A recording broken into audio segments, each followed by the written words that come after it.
This is Curtain Call with Eric Ball. We're here in the studio with Matt Donnelly and Paul Mattingly, members of the set improv comedy troupe, Sleeping Policemen. With Improv-Vegas. Does Improv-Vegas still offer classes? Because I know at one time there were classes and then sometimes there weren't. But for those listening out there that want to talk like Louis Armstrong, and which is 9 hours of the 10 hours of my class. It's all we are working on a teaching schedule. It's been in process for a while now. Unfortunately, it is difficult to come across time and space in the same area. I know that from my Star Trek days. It's hard to get time and space together. We don't have a Heisenberg compensator. I was going to say, in Star Trek, you can create your own time and space. You're helping anyone take a class right now. What are you talking about? I am talking about the principle, the Heisenberg principle of not being able to observe something in time and space simultaneously. Like our class, we need a location, but we also need time for the people to come. Did you just pull like a Kobayashi Maru or something? I have not yet. I have a shorter answer when Paul's Give the shorter answer. Right now, we just offer drop-ins. Paul's Monday night drop-in from 6 to 8. And then if you get bored with that, you can talk to me about my drop-in. We want to run longer classes, but in the summertime, it's very hard to run longer form classes. I'd like to say I didn't come up with the name drop-in because to me that sounds like a toilet bowl cleaning device, but that's what our class is. And what it's supposed to insinuate is not toilet cleanliness, but more on the fact that anyone of any kind can come by and see it, take it. But and you it's have better to than admit- Matt's class Spar, go! for now. Well, I know you have a witty retort, Matt, but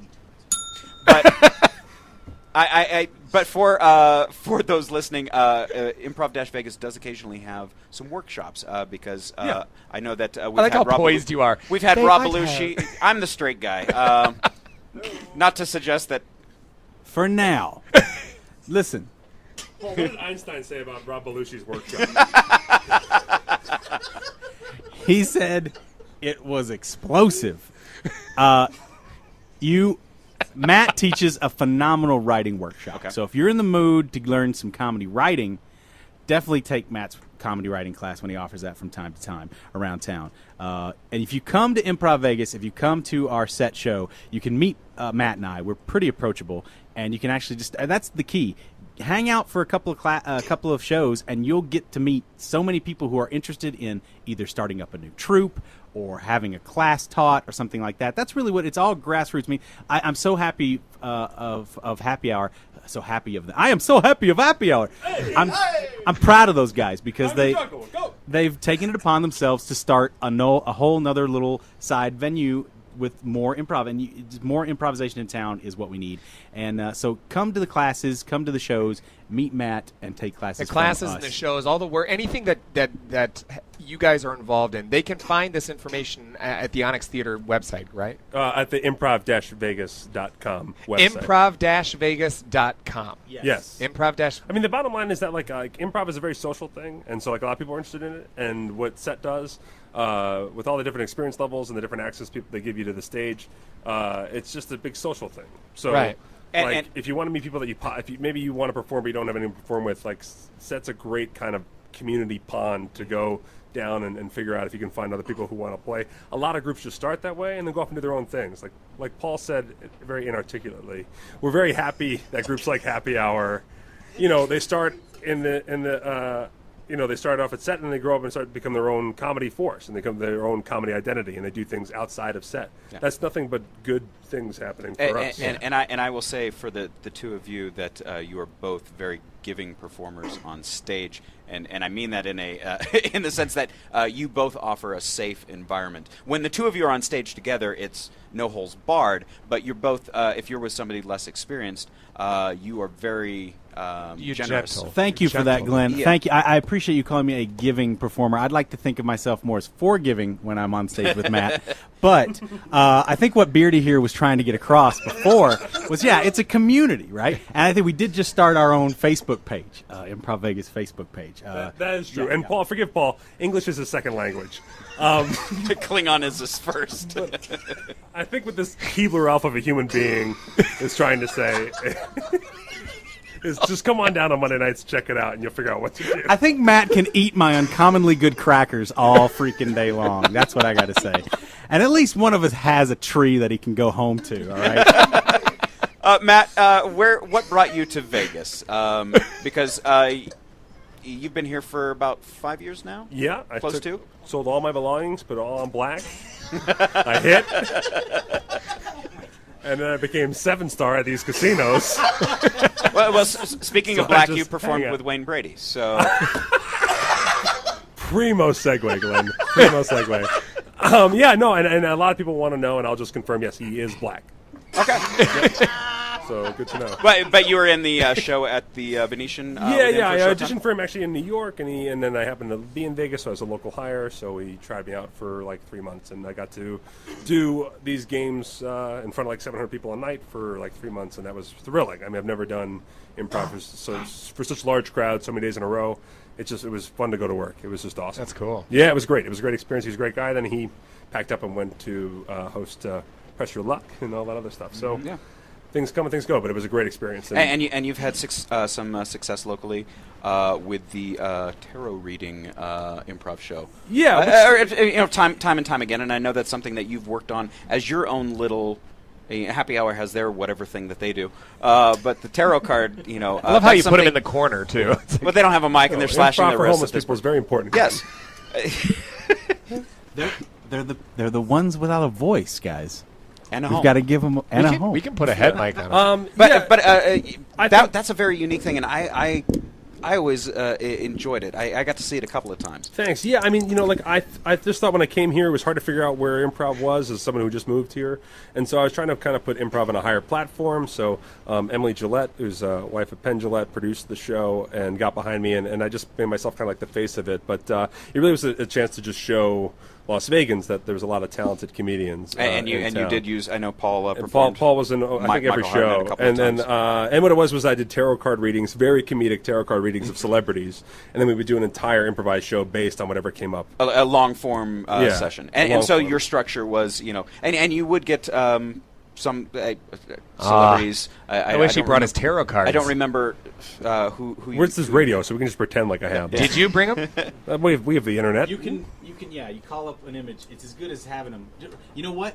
You could write on a piece of paper, make one up right now. It's as legit as any other tarot card. Just make one up.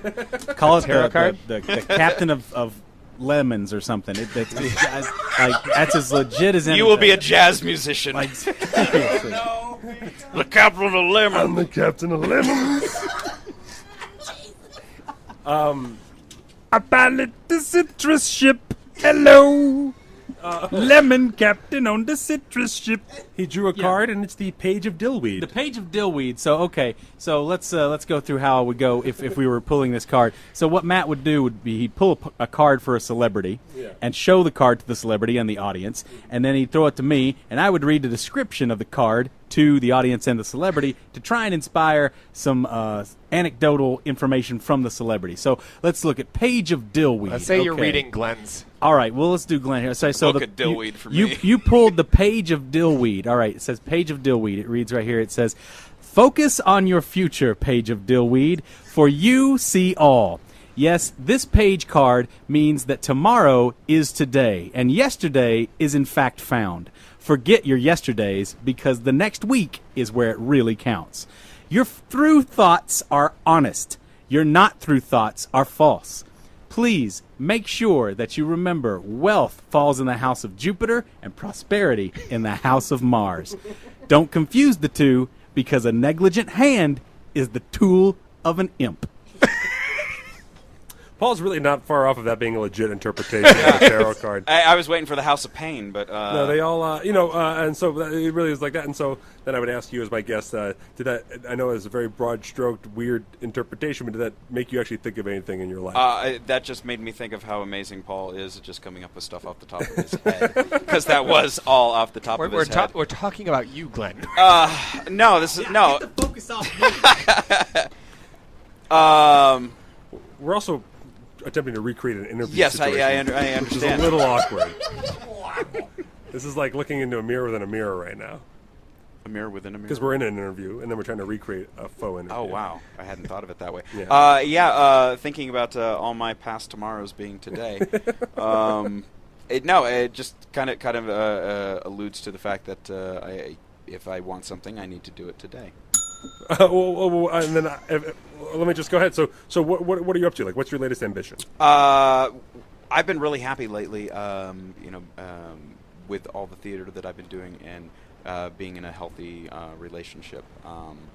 So keeping focused on those moments. So I've been living moment to moment. I haven't been looking too far down the road. So you have like a partner in your life? Yeah. Let's just go ahead. I'm going to ask a girl. Yeah. Girl. Okay. She's You have a girlfriend? Yes. Okay. Hi, Kelly. There you go.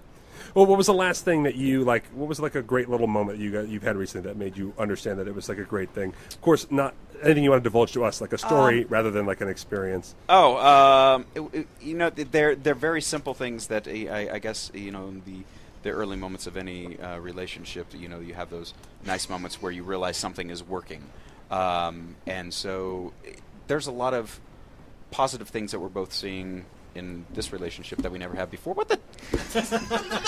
So you know how we were talking about there's no hecklers in improv? I've got Mo and Shecky back here. Well, no, Glenn, in their defense, at least it's constant. That's true. No, and just a lot of the communication between the two of us has been really healthy and focused, which I think is necessary for any healthy relationship. Okay, great. Boy, all the laughing just kind of got sucked out of the room on that. No. But that's the description. Yes. So from your little talk there that Matt got, from what Matt got out of you in his little interview there, the backline improvisers are watching this as well, and we're taking nuggets of what you just said and trying to compute it into our brains. So the phrases that I got were, "Oh, this is working now." So that has me inspired to like have a scene where I've started a car or something is actually functioning that wasn't before, or something like that.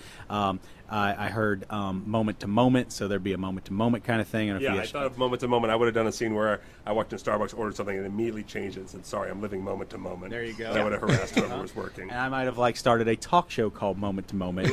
Yeah, something like that. I probably would have been a stuttering character. And I would have gone on a date where I would have demanded that we have a meaningful conversation.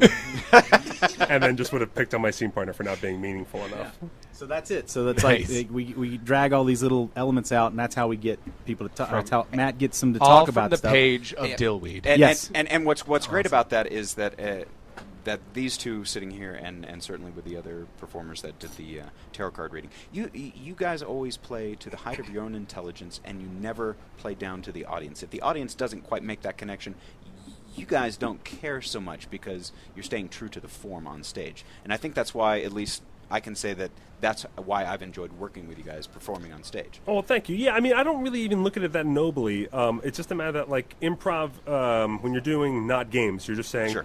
look, take what we're doing, this is what we're doing. And so if you're not paying attention and you miss the connection of the interview to the scene, then you also probably don't care that you're just watching a scene. That's the way I look at it. Sure. So just going to watch it take place. So if it's funny, great. And that's it. We got a caller here that we want to... Wow. Oh, wait, Matt's got Hey, his you're phone on the out. air with Curtain Call. Who's this?